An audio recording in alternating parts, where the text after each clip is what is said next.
গাজীপুরের টঙ্গীর তুরাগ নদীর তীরে শুরু হয়েছে ৫৮তম বিশ্ব ইজতেমার প্রথম পর্ব। ফজরের নামাজের পর আমবয়ানের মধ্য দিয়ে শুরু হয় আনুষ্ঠানিকতা। নামাজের পর বয়ান করেন পাকিস্তানের মাওলানা জিয়াউল হক এবং এর তর্জমা করেন মাওলানা নুরুর রহমান। এরপর খিত্তায় খিত্তায় শুরু হয় তালিম আর জুমার নামাজ পড়াবেন মাওলানা জুবায়ের। ইজতেমায় অংশ নিতে দেশ বিদেশের বিভিন্ন প্রান্ত থেকে মুসল্লিদের আগমনে ইজতেমা মাঠ এখন মুখর। এবারেও বিভিন্ন দেশ থেকে কয়েক হাজার বিদেশিরা অংশ নিচ্ছেন। ইজতেমা ময়দান ছাড়াও আইন শৃঙ্খলা বাহিনীর সদস্যদের মোতায়েন করা হচ্ছে বিভিন্ন পয়েন্টে।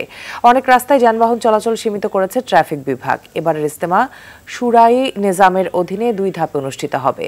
প্রথম ধাপ আজ শুরু হয়ে ২ ফেব্রুয়ারি আখেরি মোনাজাত। এরপর দ্বিতীয় ধাপে বিশ্ব ইজতেমা আগামী ৩, ৪ ও ৫ ফেব্রুয়ারি অনুষ্ঠিত হবে। এবার বিশ্ব ইজতেমা সুষ্ঠুভাবে সম্পন্ন করার জন্য পুরো বাংলাদেশকে ২ ভাগে বিভক্ত করা হয়েছে। আজ আমাদের আলহামদুলিল্লাহ জুমার দিন। আশা করতেছি আমরা আমাদের এই মাঠে প্রায় ২০ লক্ষাধিক মানুষ জুমার নামাজ আদায় করবেন। জুমার নামাজ পড়াবেন আমাদের মাওলানা জুবায়ের সাহেব এবং আসরের পরেও বয়ান হবে, জুমার পরেও বয়ান হবে। জুমার পরে আমাদের জর্ডানের শেখ ওমর খতিব সাহেব বয়ান করবেন। আলহামদুলিল্লাহ খুব ভালো হয়েছে। আমাদের এই যে ব্যস্ততার মাধ্যমে যে ফাঁকা ফাঁকা লাগতেছে, সুন্দরভাবে যাতায়াত করতে পারতেছি, থাকতে পারতেছি। খুব নিরাপত্তা প্রশাসন দিয়ে এবার ভালোভাবে সেটিং করে জায়গাটাও খুব মজবুতভাবে দেখাশোনা করা হচ্ছে।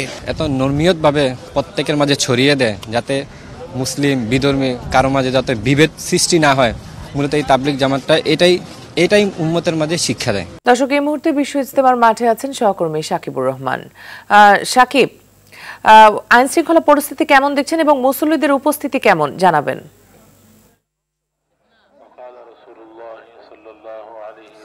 মিতু, লাখো লাখো মুসল্লিদের আগমনে কিন্তু মুখরিত হয়ে আছে টঙ্গীর এই তুরাগ তীর। বিশেষ করে আজকে শুক্রবার জুম্মার নামাজ হবে এবং জুম্মার নামাজে কিন্তু এখানে অন্তত ২০ লাখের বেশি মানুষ অংশগ্রহণ করবে বলে আমাদেরকে জানিয়েছেন এখানকার যারা কর্তৃপক্ষ রয়েছেন, যে ২০ লাখের বেশি মানুষ এই জুম্মার নামাজে অংশ নেবেন।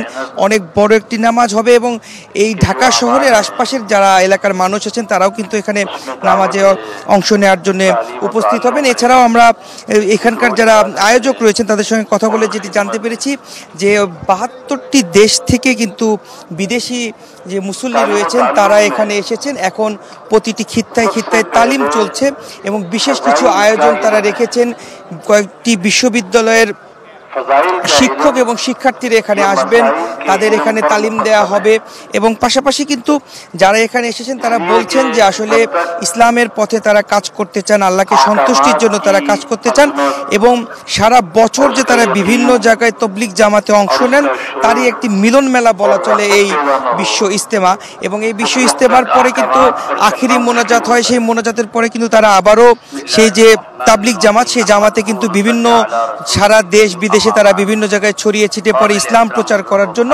এবার কিন্তু প্রথম পর্বের ইজতেমা ২ ভাগে বিভক্ত হচ্ছে, অর্থাৎ যেহেতু এই জায়গা অনুযায়ী অনেক বেশি মানুষের উপস্থিতি থাকে, সেই মানুষের যাতে ভোগান্তি না হয় সেই কথা চিন্তা করেই কিন্তু মূলত ২ ধাপে করা হচ্ছে। আজকে শুরু হয়ে আগামীকাল এবং পরশু দিনে আখেরি মোনাজাত এবং তার পরবর্তীতে ৩ তারিখে শুরু হয়ে ৫ তারিখে আখেরি মোনাজাতের মধ্যে দিয়ে প্রথম পর্বের ইজতেমা শুরু হবে এবং সরকারি নিয়ম অনুযায়ী ১৩, ১৪ এবং ১৫ ফেব্রুয়ারি সাতপন্থী যাদেরকে বলা হয় তাদের ইজতেমা অনুষ্ঠিত হওয়ার কথা রয়েছে। তো এই ছিল আমার কাছে এখন পর্যন্ত সর্বশেষ। পরবর্তী সংবাদের মাধ্যমে আরও কিছু সংবাদ আপনাদেরকে জানিয়ে দেব। মিতু।